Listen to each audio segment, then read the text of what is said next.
기도는 시간 날 때만 하는 것이 기도가 아닙니다. 기도는 우리가 위급할 때만 하는 것이 기도가 아닙니다. 화재 경보 아시죠? 화재 경보는 위급할 때 누르면 화재 경보가 울리고 대피하게 되고 방화문도 닫히고 이렇게 되잖아요. 기도가 우리가 위급할 때 누르는 벨처럼 그렇게 여겨서는 안 된다는 것이죠. 기도 제목이 있을 때, 힘들 때, 고통스러울 때만 기도한 것이 아니라 어쩌다 한번 내가 기도한 것이 아니라 우리 삶의 매일의 호흡처럼, 생각처럼, 마음처럼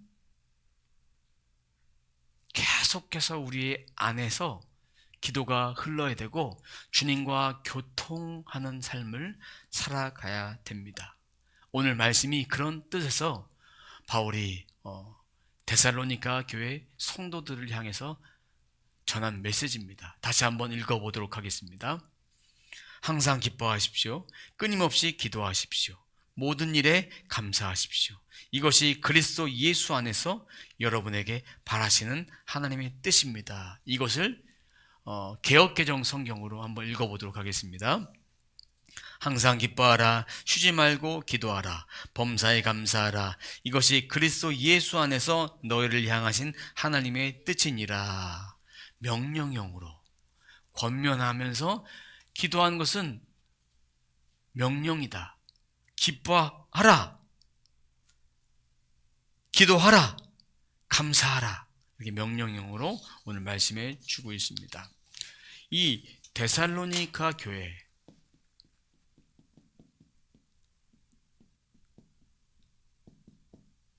교회는 바울이 이 교회를 개척을 했는데 바울의 2차 전도 여행 중에 교회를 개척을 했습니다. 개척하면서 여러 가지 핍박, 박해, 경제적 어려움 가운데 있었지만 이 데살로니가 교회는 바울이 떠난 뒤에도 이 믿음을 신실하게 지켰습니다. 오늘도 그런 뜻에서 신실하게 믿음을 지키라는 뜻에서 권면의 말씀으로 바울이 항상 기뻐하라, 쉬지 말고 기도하라, 끊임없이 기도하라, 모든 것에 감사하라, 이 말을 했던 것입니다. 그것은 명령형으로 말씀하고 있습니다. 이 데살로니가 교회의 생존을 위한, 하나님께 붙어있지 않으면 붙잡지 않고서는 너희의 영혼을 사모하는 그 믿음 붙잡지 않고는 지금 삶 가운데 살아갈 수 없으니까 하나님만 붙잡아야 된다. 강력한 호소로 바울이 했던 그 말씀입니다. 16절 항상 기뻐하십시오. 16절 항상 기뻐하라. 이 16절 항상 기뻐하라는 얘기는 항상 뭡니까? 모든 상황 가운데 기뻐하라. 여러분들 이번 한 주 살아가면서 또 이번 한 달 살아가면서 또 지난달 삶을 살아가면서 항상 기뻐하는 일만 있었습니까? 그렇지 않은 일도 있었을 거예요. 짜증나는 일도 있었고 불평할 수밖에 없는 일도 있었고 내 뜻대로 되지 않은 일도 있었지만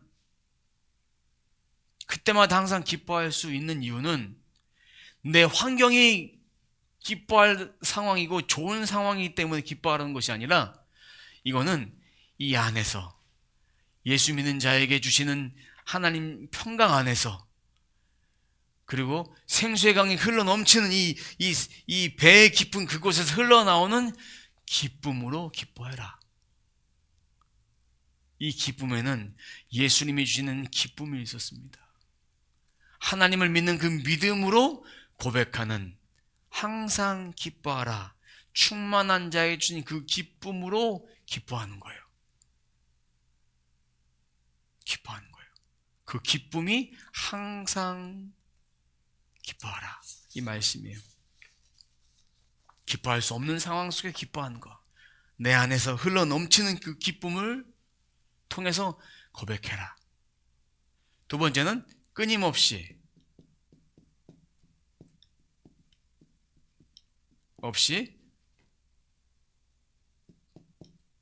기도하라. 이 두 가지를 띄워놓고 보겠습니다. 끊임없이. 끊임없다는 얘기는 중단 없이 계속되다. 이 원문의 뜻을 보면 바닥을 한번 봐보세요. 바닥. 바닥 밑에 뭐가 있습니까? 없어요. 밑바닥까지 가도록 멈추지 마라. 내 마음이, 내 생각이 끝까지 가서. 그럼 끝까지 가서는 뭡니까? 어떠한 상황 속에서도 중단 없이, 이것이 끊임없이 라는 뜻입니다. 쉬지 말고라는 그런 뜻이에요. 개정 성경에 보니까 쉬지 말고 라는 의미가 중단 없이 계속. 다시 표현하자면 이런 말이에요. 인간이 견디기 가장 힘든 상황이 언제입니까? 내게 고난이 닥쳐올 때죠. 이 데살로니가 교회 성도들이 기근과 박해와 핍박과 위험 속에 신앙생활을 했습니다. 믿음을 지켰는데 그들에게 지금 상황은 어떤 상황이냐? 낙심, 원망, 두려움. 사람은 이럴 때 어떠고 싶습니까? 도망가고 싶어요.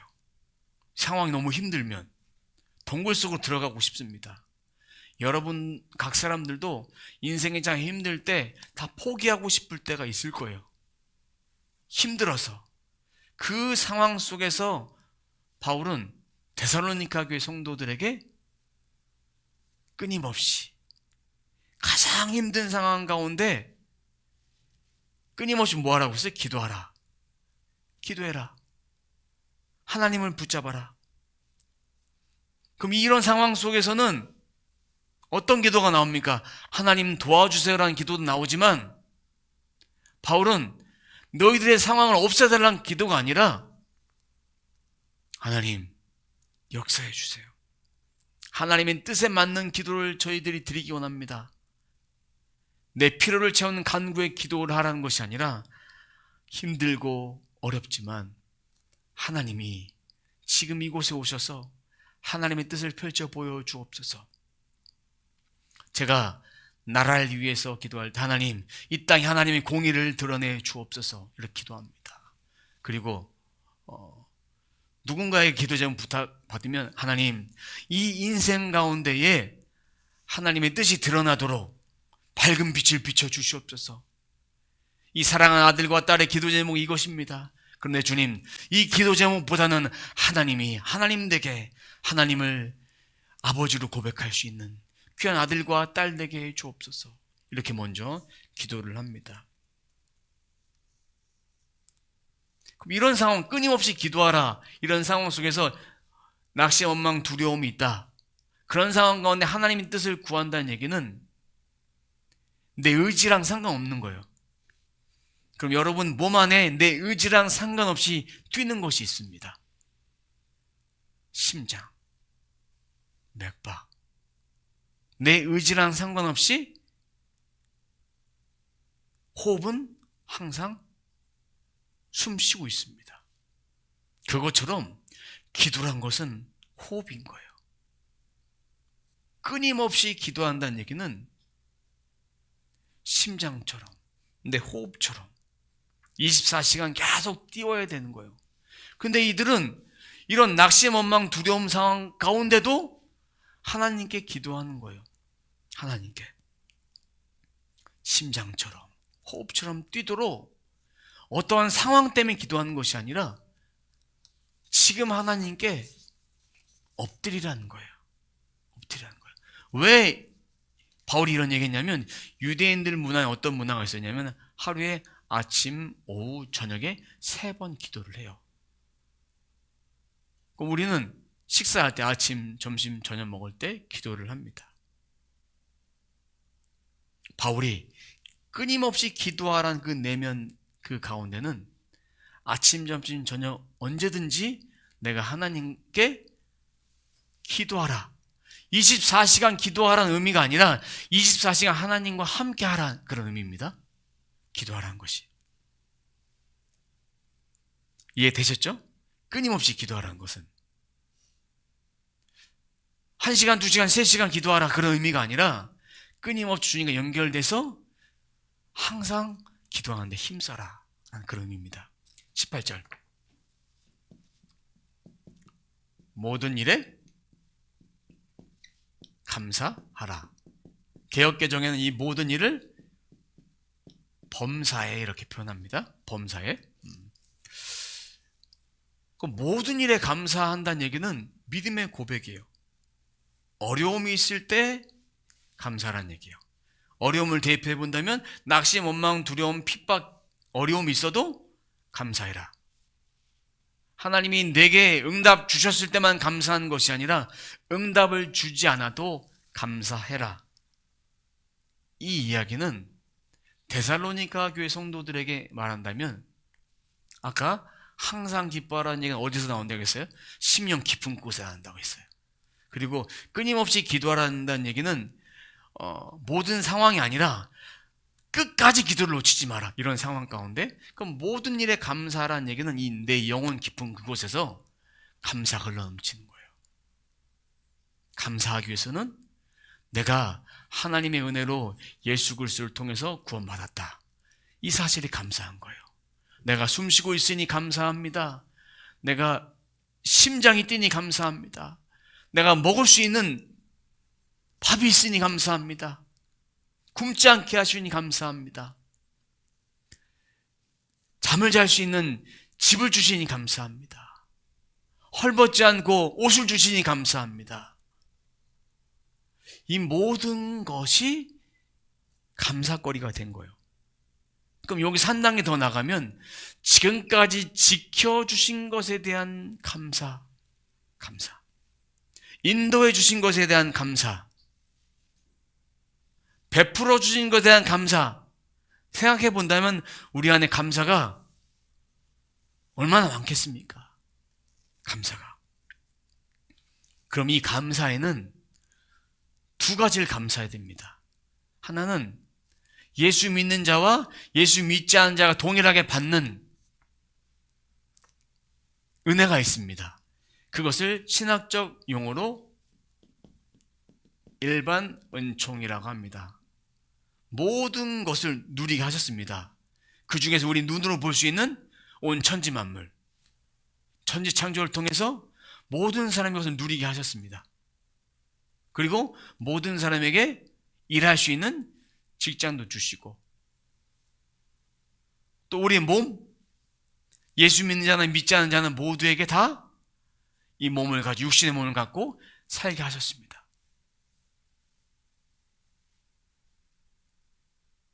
이 밖에 기타 등등 여러 가지가 일반 은총으로 주신 거예요. 눈에 보이는 물질 세계 가운데 주신 그 복들 다 하나님의 일반 은총이다. 그럼 특별 은총이 있습니다. 특별 은총은 뭐냐? 예수 믿는 자가 하나님을 아버지라 부를 수 있고 하나님의 은혜를 통해 우리가 죄인된 우리가 구원받아 영원한 생명을 누릴 수 있고 그 하나님께서 우리와 함께 하심을 우리가 아는 것, 그 하나님의 은혜로 우리가 살아가는 것, 영원한 생명을 누리는 것, 그것이 특별 은총이다.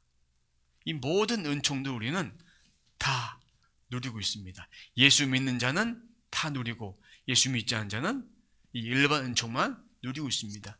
그것에 대한 감사가 우리는 항상 해야 됩니다. 하나님이 우리의 모든 삶을 다 공급해 주셨습니다. 죄인된 자도 그에게도 은혜를 부어 주셨습니다. 근데 우리는 죄인된 몸에서 의로운 자로서 구원받은 의인으로 살아갈 수 있도록 하는데 그 가운데 우리가 여기서 한 글자 한 글자 따서 보면 보세요. 우리는 이 안에 기쁨이 있어야 됩니다. 기쁨. 또 기도. 펜이 안 나오네. 기쁨. 또 우리 기도해야 돼요. 그리고 감사. 기쁨, 기도, 감사가 우리 안에 선택이 되어야 될까요? 아니에요. 선택이 될 수 없어요. 항상 해야 됩니다. 항상 이 기도를 하나님께 올려드려야 됩니다. 자, 그러면 이 말씀을 다시 한번 읽어볼까요? 항상 기뻐하십시오. 끊임없이 기도하십시오. 모든 일에 감사하십시오. 이것이 그리스도 예수 안에서 여러분에게 바라시는 하나님의 뜻입니다. 그럼 우리가 항상 기도하고 기뻐하고 감사하지 못하게 하는 보이지 않는 영적 세계들이 있습니다. 누가 그렇게 만들까요? 사탄 원수마귀가 우리가 기뻐하지 못하도록, 기도하지 못하도록, 감사하지 못하도록 만드는 이 영적 세계 방해 요소가 있습니다. 베드로전서 5장 8절 말씀 함께 읽어보도록 하겠습니다. 다 같이 읽습니다. 정신을 차리고 깨어 있으십시오. 여러분의 원수 악마가 우는 사자같이 삼킬 자를 찾아 두루 다닙니다. 그럼 어떻게 우리가 기뻐하지 못하고 감사하지 못하고 기도하지 못하게 만들까? 우리 안에 분주함이 있습니다. 바쁨이 있어요. 세상적 염려가 가득해요. 하나님 음성보다 세상의 소리를 더 듣게 됩니다. 이렇게 하면 이렇게 된다. 저렇게 하면 저렇게 된다더라. 내가 이렇게 해야지. 이렇게 하면서 여러 가지 인생 계획들이 있습니다. 육체의 연약함, 또 피곤함, 근심, 걱정, 염려, 모든 문제가 하나님 안에서 기쁨을 빼앗아 갑니다. 기도하지 못하게 하여요. 감사하지 못하게 합니다. 왜요? 가장 마귀가 효과적 방법으로 조금씩 공격하는 것이 뭐냐면 하나님과 사이가 한 번에 끊어지게 하지 않습니다. 조금씩 멀어지게 합니다. 예배를 드릴 때 집중하지 못하게 하고 이 속에 걱정을 주게 되고 어느 날은 몸만 왔다 갔다 하게 되고 그리고 말씀이 들리지 않고 지루하게 생각되고 기도를 미루게 해요. 내일 하면 되지. 내일 해도 돼. 그 다음날 되니까 피곤하네. 또 내일 해야지. 말씀도 마찬가지입니다. 오늘 읽어야 되는데 못 읽어서 다음 주에 읽지 뭐. 내일 읽지 뭐. 점점 미뤄지게 됩니다. 그러면 점점 기도의 힘을 잃어버리게 됩니다. 그럼 어떻게 됩니까? 하나님과의 친밀감이 사라져요. 그것이 사단의 방법이에요. 사단은 그렇게 하나님과 우리가 기도하지 못하도록 말씀 보지 못하도록 점점 그 틈을 벌려버려요. 피곤함을 통해 분주함을 통해 점점 멀어지게 만듭니다.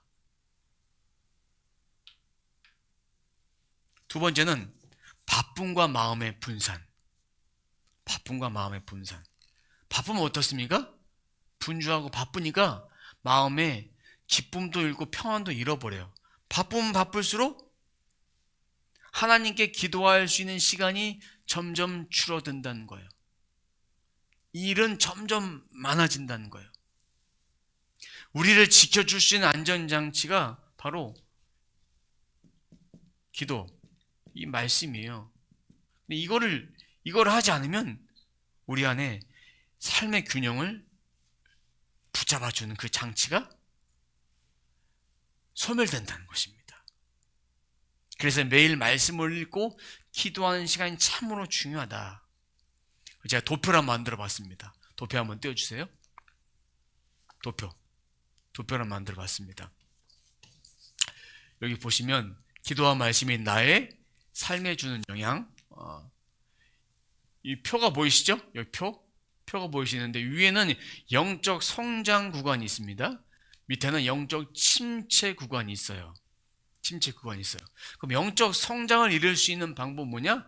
말씀과 기도인데 말씀과 기도를 통해서 영적 성장을 이루게 되고 또 아까 얘기했던 분주함, 피로, 세상적 염려, 세상 소리, 육체의 연약함, 근심, 걱정, 염려, 문제가 있으면 하나님의 말씀보다 이 밑에 거 여러 가지를 내가 계획하고 내 뜻에 맡기니까 염려만 하니까 점점 이것이 하나님에 대한 낮은 갈망이 낮아집니다. 하나님 생각을 잊어버립니다. 그러면 내 삶의 평상시의 삶 가운데 어떻게 어떻게 우리가 기도 루틴을 해야 되냐면, 아까 끊임없이 기도하라는 걸 기억하세요. 24시간 기도하라고 하나님이 우리들에게 말씀하지 않으셨어요. 그런 강박을 버리세요. 내게 5분이든 10분이든 20분이든 단 1분이든 내가 할 수 있는 기도의 시간을 갖는 거예요. 그거 족하지 말고 그렇게 하나님과 그런 시간을 계속 지속적으로 갖다 보면 기도 시간이 줄어들겠습니까? 늘어나겠습니까? 기도 시간은 늘어날 수밖에 없는 거예요. 자, 이런 전제를 가지고 우리 삶에 기존 습관에 덧붙이기를 한번 해보도록 하겠습니다. 기존 시간에 덧붙이기. 그럼 어떻게 기존 시간에 덧붙여서 우리 삶의 루틴을 만들어낼까? 첫 번째는 알람이 울려요. 그러면 알람을 끄고 이렇게 고백하세요. 주님 감사합니다. 오늘 하루도 주님께 맡깁니다. 그러고 일어나는 거예요. 이게 너무 길다 그러면 주님 감사합니다 하고 일어나면 돼요. 딱 한 가지. 우리 삶의 기존 루틴에 덧붙이는 거. 두 번째, 운전을 하시는 분들은 시동을 걸고 핸들 붙잡고 주님 감사합니다. 오늘 안전운행 하게 해주세요. 주님과 동행하기를 원합니다. 이렇게. 학교를 가는 학생이라면 가방을 메고 주님 감사합니다. 이렇게. 너무나 간단하잖아요. 우리 삶 가운데. 일하면서도 주님 감사합니다. 입술로 고백할 수도 있고, 짜증나는 가운데 주님 감사합니다 고백할 수 있어요. 그리고 핸드폰을 피면서도 주님 감사합니다. 딱 그렇게 피면 핸드폰 갖고 딴짓 못하게 돼 있어요. 두 번째는 공간의 골방화. 공간의 골방화입니다. 두 번째는 주부들은 가장 많이 하는 것이 설거지예요. 설거지 시간에 또 우리 모두가 다 가는 곳이 있습니다. 화장실, 지하철, 버스 기다리는 시간. 이 시간에 멍 때리는 시간이 아니에요. 이 시간에 짧은 침묵 기도로 나만의 기도 공간을 만드세요. 여러분이 할 수 있는 것 하라는 얘기입니다. 이거 꼭 해야 돼! 라고 명령하고 이렇게 딱 강박을 주는 것이 아니라 내가 할 수 있는 공간에 내가 할 수 있는 상황 속에서 그 일을 하는 거예요. 버스를 기다리다가 주님 감사합니다. 오늘도 하루 이렇게 살게 하시니 감사합니다. 오늘 하루 잘 보내게 하시니 감사합니다. 여러 가지 기타 등등의 기도가 있을 거예요. 그 기도를 잠깐 올려드리는 거예요. 그러다 보면 이것이 습관화가 되면 점점 주님과 대화할 수 있게 돼요. 주님과 대화하면 주님이 내 속에서 음성을 들려주는 그런 경험도 하게 될 것입니다. 세 번째, 기도노트 작성인데 이거를 다른 말로 하면 응답의 영수증이라고 해볼게요. 응답의 영수증.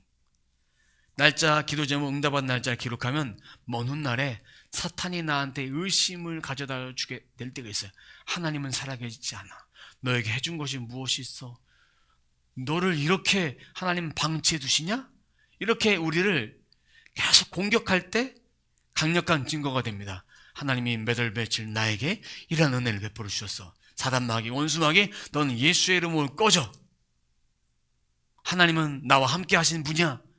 고백할 때 응답의 영수증으로 사용해서 내 삶을 다시 한번 일으켜 세울 수 있다. 너무나 간단한 이야기지만, 간단한 적용이지만 한번 해본 자와 하지 않은 자는 그의 인생은 달라진 것입니다. 오늘 말씀의 결론입니다. 기도 루틴은 단순한 습관이 아니라 하늘과 연결되는 생명을 가져다주는 생명줄과 같은 것입니다. 여러분에게 기도는 반드시 해야 되는 것입니다. 그런데 작은 시작부터 하라는 거예요. 예배 시간 하는데요? 그럼 매일매일 삶은 뭐 할 거냐? 짧게라도 주님 감사합니다. 아침에 일어나서라도, 잠자리에 들 때라도, 밥을 먹을 때라도, 길을 걸어갈 때라도, 내가 차를 탈 때라도, 대중교통을 기다릴 때라도 어느 순간마다 주님 감사합니다 고백하고 주님과 짧은 소통이라도 해보십시오. 이 소통의 시간이 계속 빈번하게 일어날 때 주님과 더 깊은 만남이 있게 되고, 그런 걸 통해서 하나님과 우리와의 관계가 점점 깊어지고 친밀하게 됩니다. 5분 기도하는 사람이 10분 기도할 수 있게 되고, 10분 기도한 사람이 20분, 30분, 1시간도 할 수 있게 됩니다. 나는 처음부터 1시간 할 거야, 2시간 할 거야. 말도 안 되는 얘기입니다. 처음부터 그렇게 할 수 있는 사람이 없어요. 저도 기도의 시간을 늘려갈 때 처음에 10분, 30분, 1시간 뭐 이렇게 점점 시간을 늘려가면서 기도를 하게 되더라고요. 처음부터 그렇게 할 수가 없습니다. 꾸준하게 이어져 갈 때 하나님이 우리 일상생활 가운데 임재하시고 놀라운 기도의 응답도 주시고, 이것이 성령 충만을 이룰 수 있는 방법이다. 성령 충만, 기도를 수십 시간 해야만 이룰 수 있는 것이 아니라 매일매일 이런 시간들 이루어갈 때 성령 충만, 주님과 임재하며 살아갈 수 있다. 이것을 꾸준히 해야 된다. 질문합니다. 우리는 영적인 불이 우리 심령 가운데 꺼져 있습니까? 아니면 불이 켜져 있습니까? 오늘 이 메시지가 나에게 주신 메시지로 받으셨으면 좋겠습니다. 내게 주신 메시지를 받으셨으면 좋겠습니다. 일상생활 가운데에 기도 루틴을 확보하지 않는 채로 내 뜻, 내 계획대로 살아간다면 우리 인생에 평안, 능력, 임재 찾아올 수 없습니다. 하나님의 뜻과 하나님의 계획을 따라 살기 위해서 우리는 기도하는 거예요. 그분의 뜻을 따르기 위해 우리는 말씀을 보는 거예요. 이제 내 뜻과 내 계획을 내려놓고 기도 루틴을 한번 실천해 보십시오. 하늘과 연결된 삶을 내가 선택하고 기도 루틴을 선택해서 그렇게 고백하면서 그렇게 살아보십시오. 실행해 보십시오. 그러면 어제의 삶과 오늘의 삶이 다를 것입니다. 오늘의 삶과 내일의 삶이 다를 것입니다. 자, 오늘 말씀의 가장 중요한 결론의 말씀, 본문 말씀 다 함께 읽고 말씀 마치도록 하겠습니다. 항상 기뻐하십시오. 끊임없이 기도하십시오. 모든 일에 감사하십시오. 이것이 그리스도 예수 안에서 여러분에게 바라시는 하나님의 뜻입니다. 항상 모든 상황 가운데 끊임없이 모든 일에 믿음을 들여 기뻐하고 기도하고 감사한 것, 하나님의 뜻임을 기억하며 그런 인생을 살아가는 저와 여러분의 삶이 되시길 주님의 이름으로 축원합니다.